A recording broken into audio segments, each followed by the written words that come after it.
South Indian short film festival season 2 உங்கள் திறமையை வெளிப்படுத்த ஒரு பெரிய மேடை. வெற்றியாளர்களுக்கு பணப்பரிசு. உங்கள் சிறந்த படைப்புகளை சமர்ப்பித்து வெற்றியை கைப்பற்றுங்கள். இது உங்கள் கனவை நினைவாக்கும் திருவிழா. வடிவேலை பற்றி விவேக் அவர்கள் இந்த மாதிரி ஒரு விஷயத்தை வந்து சொல்லியிருக்காங்களா? இந்த திரைப்படத்தில் முதல்ல நடிக்க இருந்தது வடிவேல் அவர்கள் தான். அதுக்கப்புறம் தான் விவேக் அவர்கள் நடித்து இந்த திரைப்படம் பயங்கரமான ஹிட் ஆனது. முக்கியமாக விவேக் அவர்களோட காமெடிக்காகவே அந்த திரைப்படம் பெரிய ஹிட் ஆனது.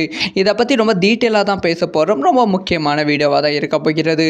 அதாவது வந்து வடிவேல் அவர்கள் வந்து படிக்காதவன் திரைப்படத்தில் நடிக்க வேண்டியது. விவேக் அவர்கள் வந்து ஒரு பயங்கரமான டான் கேரக்டர் வந்து பண்ணியிருப்பாங்க தனுஷ் கூட சேர்ந்து. அந்த ஒரு கேரக்டர் வந்து வடிவேல் அவர்கள் தான் பண்ண வேண்டியது. படத்துக்கான அட்வான்ஸ் கொடுத்து படத்துக்கான ஷூட்டிங் ஒர்க்கும் ஸ்டார்ட் பண்ணி ஷூட்டிங்கும் வந்து ஆரம்பித்து விட்டது. சில காட்சிகள் வந்து எடுத்தாங்க. வடிவேல் அவர்கள் அந்த கெட்டப்லேயும் வந்து இருந்தாங்க. நிறைய ஃபோட்டோஸும் வந்து ரிவீல் ஆனது.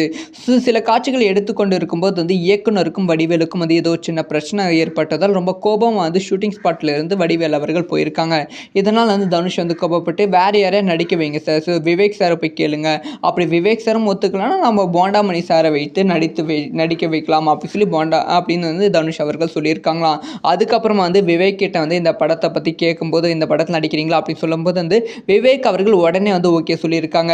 அப்போ வந்து சார் வடிவேல் அவர்கள் ரிஜெக்ட் பண்ணது உங்களுக்கு ஓகேவா அப்படின்னு சொல்லி கேட்டப்ப அவன் ரிஜெக்ட் பண்ணதான் பல கதைகள் வந்து எனக்கு வந்துட்டு இருக்கு. சினிமானா அப்படி தான், யாருக்கு வந்து அதிகமான இது இருக்குது, ஃப்ரேம் இருக்குது, அவங்க பக்கம் தான் போவோம். ஸோ வந்து அவன் ரிஜெக்ட் பண்ண படத்தில் நான் நடிக்க மாட்டேன்னு சொன்னால் நான் வீட்டில் மட்டும்தான் உட்காந்துட்டு இருக்கணும், அதெல்லாம் பிரச்சனை இல்லை, நடிக்கிறேன் அப்படின்னு சொல்லி விவேக் அவர்கள் சொல்லியிருக்காங்க.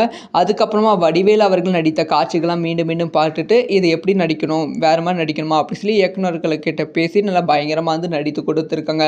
அந்த திரைப்படம் பயங்கர ஹிட் ஆனது. அது விவேக் அவர்களோட காமெடிக்காகவே மிகப்பெரிய ஹிட் ஆனது. அதுதான் தனுஷ் அவர்களோட படிக்காதவன்.